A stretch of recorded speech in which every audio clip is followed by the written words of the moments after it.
യേശുനായക യേശുനായക ഇടവിടാതെ ഞാൻ നല്ലിടയനോടെന്നും പ്രാർത്ഥിക്കും വിധാ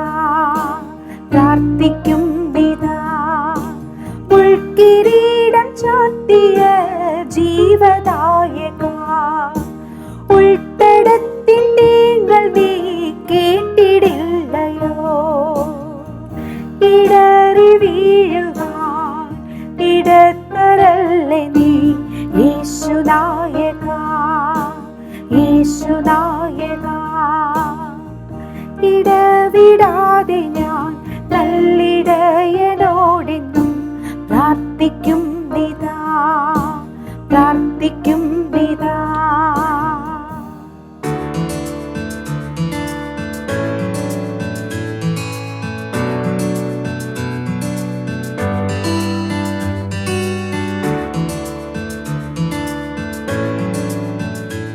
എൻ്റെ പേര് സിസ്റ്റർ ജിജി ഫ്രാൻസിസ്. എൻ്റെ സഭയുടെ പേര് little missionaries of the secret heart of Jesus, ഈശോയുടെ തിരുഹൃദയത്തിലെ കുഞ്ഞു മിഷണറിമാർ. ഇതൊരു ഇറ്റാലിയൻ കോൺഗ്രിഗേഷനാണ്. 1922 അന്തിഞ്ഞാനോ ലിവോർണോയിൽ മാദ്രെ ക്ലോത്തീൽഡെ ജിലി ആണ് ഈ സഭയ്ക്ക് രൂപം കൊടുക്കുന്നത്. കോട്ടപ്പുറം രൂപതയിൽ ചാത്തനാട് സെയിൻറ്റ് ജോസഫ് കോൺവെൻറ്റ് എന്ന നാമധേയത്തിൽ ഒരു ഹൗസും, നെയ്യാറ്റിങ്കര രൂപതയിൽ മദർ ക്ലോത്തീൽഡെ ജില്ലി എന്ന നാമധേയത്തിൽ ഒരു ഹൗസും ആണ് കേരളത്തിൽ ഞങ്ങൾക്കുള്ളത്. 1995 ജൂൺ 19 ഞാൻ ഈ കോൺവെൻറ്റിൽ എൻട്രി ചെയ്യുന്നത്. എൻ്റെ വൊക്കേഷനുമായി പറയുകയാണെങ്കിൽ എൻ്റെ അമ്മയാണ് എനിക്ക് ഒരു ഇൻസ്പിരേഷൻ. എൻ്റെ അമ്മ ഒത്തിരി കാര്യങ്ങൾ എൻ്റെ കുട്ടിക്കാലത്ത് ഞങ്ങൾക്ക് പറഞ്ഞു തന്നിട്ടുണ്ട്. വിശുദ്ധരുടെ കഥകളും പ്രാർത്ഥനയുടെ കാര്യങ്ങളും മാതാവിൻ്റെ കുറിച്ചും ഒത്തിരി നല്ല നല്ല കാര്യങ്ങൾ കഥാരൂപേണ ഞങ്ങൾക്ക് പറഞ്ഞു തന്നിരുന്ന ഒരു സഹനത്തിൻ്റെ അമ്മയായിരുന്നു എൻ്റെ അമ്മച്ചി. എനിക്ക് 8 വയസ്സുള്ളപ്പോഴാണ് എൻ്റെ പപ്പ മസ്കറ്റിലേക്ക് ജോലി തേടി പോകുന്നത്. പപ്പയുടെ മറ്റ് 3 സഹോദരങ്ങളും അവിടെ തന്നെയാണ് ജോലിക്ക് പോയിരുന്നത്.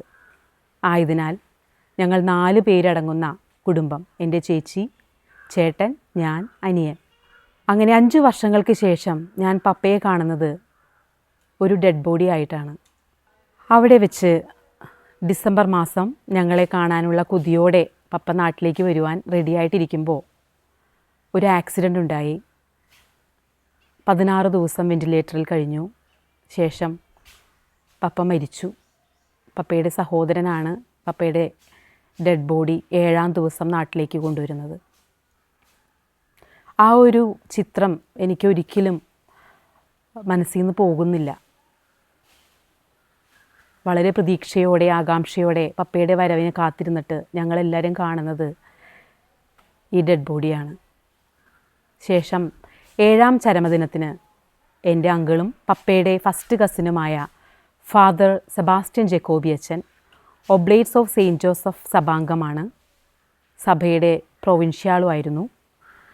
അച്ഛൻ അന്ന് കുർബാനയ്ക്ക് വന്ന് ഞങ്ങളെല്ലാവരും കൂടി ഭക്ഷണം കഴിച്ചു കഴിഞ്ഞതിന് ശേഷം എന്നെ കൈ കാട്ടി വിളിച്ചിട്ട് പറഞ്ഞു, ജിജി മോളെ, നിനക്ക് സിസ്റ്റർ ആവാൻ ഇഷ്ടമാണോ എന്ന് ചോദിച്ചു.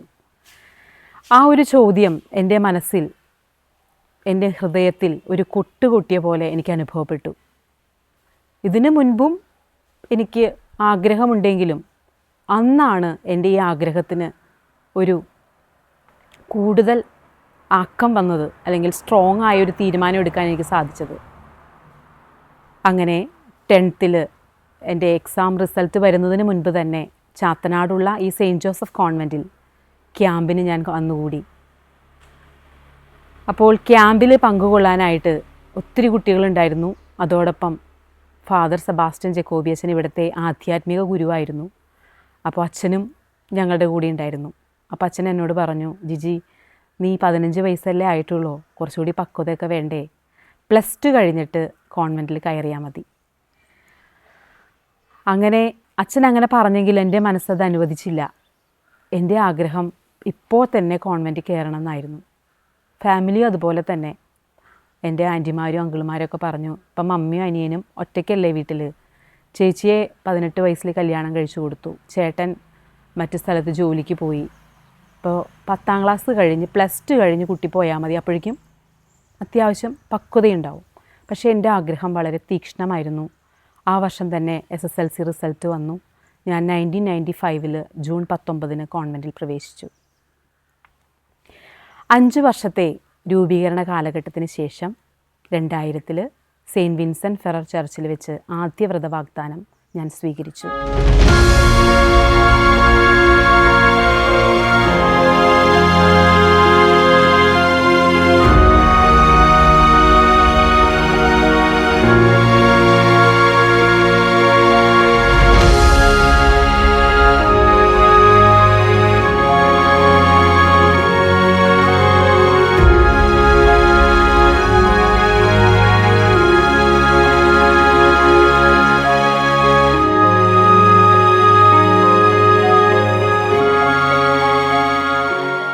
അഞ്ച് വർഷത്തെ ഫോർമേഷന് ശേഷം 2000 മെയ് 12 ഇടവക പള്ളിയിൽ ആദ്യ വ്രതവാഗ്ദാനം സ്വീകരിച്ചു.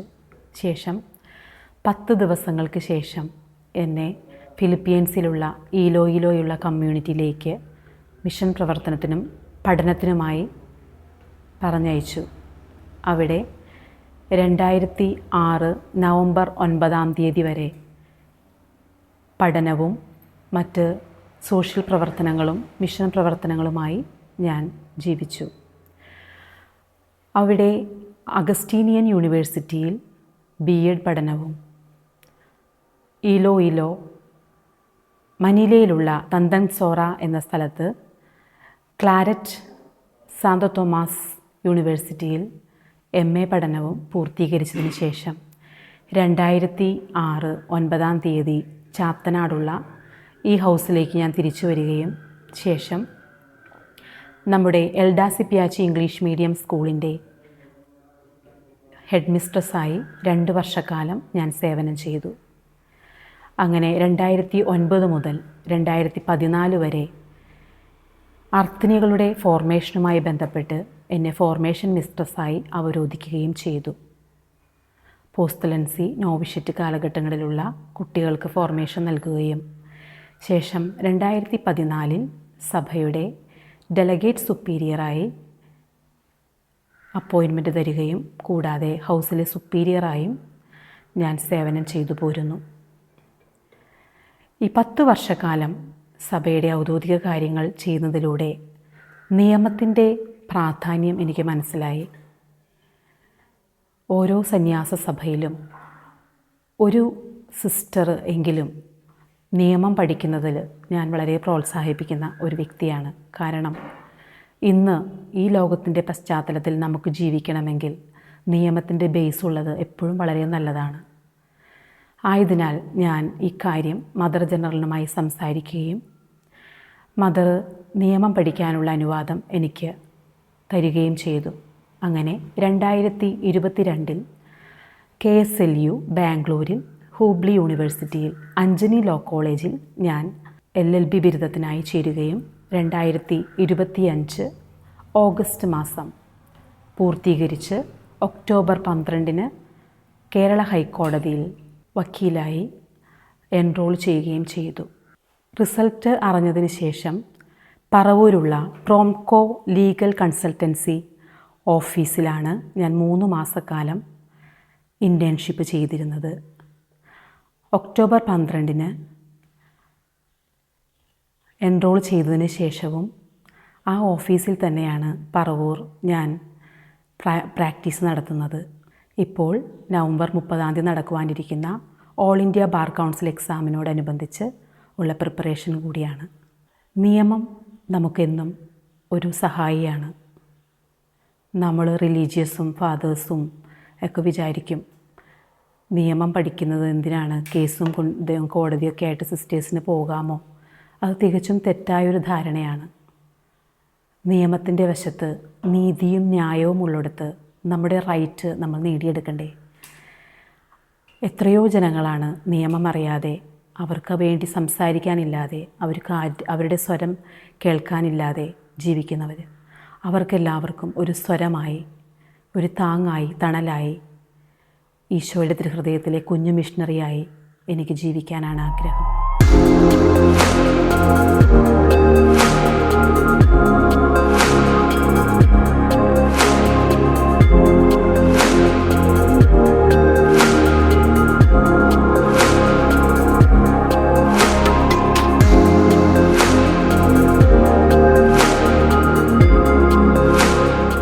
ഈശോയുടെ തിരുഹൃദയത്തിലെ കുഞ്ഞു മിഷണറിമാർ വഴിയൊരികിൽ ഒരു തണലെന്ന പോലെയാണ്. ഈ ഇടവകയിൽ പ്രധാനമായും 3 മിനിസ്ട്രികളിലാണ് ഞങ്ങൾ ഏർപ്പെട്ടിരിക്കുന്നത്: teaching ministry, healing ministry and parish ministry. Teaching മിനിസ്ട്രിയുടെ ഭാഗമായി ഞങ്ങളുടെ എൽഡ സിപിയാച്ചി ഇംഗ്ലീഷ് മീഡിയം സ്കൂളിൽ സിസ്റ്റേഴ്സ് അധ്യാപകരായി പ്രവർത്തിക്കുന്നു. അതോടൊപ്പം 3 സിസ്റ്റേഴ്സ് പെരുമ്പള്ളിയിലുള്ള മറ്റൊരു ഫാദേഴ്സിൻ്റെ സ്ഥാപനത്തിലും വർക്ക് ചെയ്യുന്നുണ്ട്. കൂടാതെ സിസ്റ്റേഴ്സ് കുറച്ച് പേർ അയോവയിൽ നഴ്സിംഗ് പഠനം പൂർത്തീകരിച്ച് അവിടെ നഴ്സസായി വർക്ക് ചെയ്യുന്നു. അതോടൊപ്പം ഇടവകയിൽ ലിറ്റർജി ആനിമേറ്റേഴ്സായും കുടുംബ യൂണിറ്റ് ആനിമേറ്റേഴ്സായും ഫാമിലി സന്ദർശിച്ച് കുടുംബങ്ങളിലെ പ്രശ്നങ്ങൾ കേൾക്കുകയും അവരെ ആശ്വസിപ്പിക്കുകയും ചെയ്യുന്നു. Christian education formation for the youth മിനിസ്ട്രിയിലും സിസ്റ്റേഴ്സ് സജീവമായിട്ട് പങ്കുവയ്ക്കുന്നു. നിങ്ങളോട് എനിക്ക് പറയാനുള്ളത്, ഇന്നിൻ്റെ ലോകത്തിൽ സന്യാസം ഒരു വെല്ലുവിളിയാണ്. എൻ്റെ കുഞ്ഞനുജന്മാരെ, അനുജത്തിമാരെ, ഈശോ നിങ്ങളെ വിളിക്കുമ്പോൾ ഒട്ടും ഭീരുക്കളാകാതെ ഏറ്റവും സ്നേഹത്തോടെ ആ വിളിയെ നമുക്ക് പിന്തുടരാം. ഈശോ നമ്മോട് ആഹ്വാനം ചെയ്യുക, തന്നോടുകൂടെ ആയിരിക്കുക, പിശാചുകളെ ബഹിഷ്കരിക്കുക, രോഗികളെ സൗഖ്യമാക്കുക. ഈ ആഹ്വാനമായി നമ്മെ വിളിക്കുമ്പോൾ ആ വിളിയെ നമ്മൾ തട്ടിത്തെറിപ്പിക്കരുത്. ഈശോ നമ്മിൽ ജനിപ്പിക്കുന്ന ഒരാഗ്രഹമാണ് ദൈവവിളിയുടെ ഏറ്റവും വലിയ ഒരടയാളമെന്ന് എനിക്ക് പറയാൻ സാധിക്കും. വിശുദ്ധ പൗലോസ് ശ്ലീഹ ഫിലിപ്പിയർക്ക് എഴുതിയ ലേഖനം 4-ാം അധ്യായം 13-ാം വാക്യത്തിൽ പറയുന്നു, എന്നെ ശക്തനാക്കുന്നവനിലൂടെ എനിക്കെല്ലാം ചെയ്യാൻ സാധിക്കും. അതേ കൂട്ടുകാരെ, നമുക്ക് ഈശോയിൽ വിശ്വാസമർപ്പിക്കാം. നമ്മെ താങ്ങുന്ന, കരുതുന്ന, സ്നേഹിക്കുന്ന ആ നല്ല തമ്പുരാൻ നമ്മോടൊപ്പമുണ്ട്. ഈശോയുടെ കണ്ണുകളും ഈശോയുടെ പാദങ്ങളും ഈശോയുടെ സ്വരവുമായി നമുക്ക് മാറാം. നമ്മൾ ജോലി ചെയ്യുന്ന എല്ലാ സാഹചര്യങ്ങളിലും ഈശോയുടെ സ്നേഹമായി മാറുവാൻ നമുക്ക് പരിശ്രമിക്കാം. അതിനായി തമ്പുരാൻ്റെ അനുഗ്രഹം നമുക്കെല്ലാവർക്കും ഉണ്ടാകട്ടെ.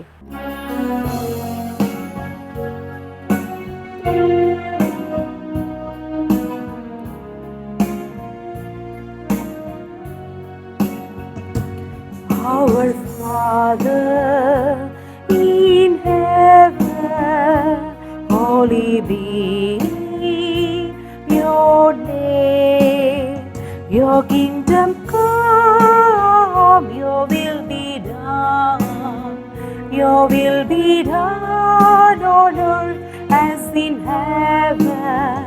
Give us this day our daily bread, and forgive us our sins, as we forgive those who sin against us.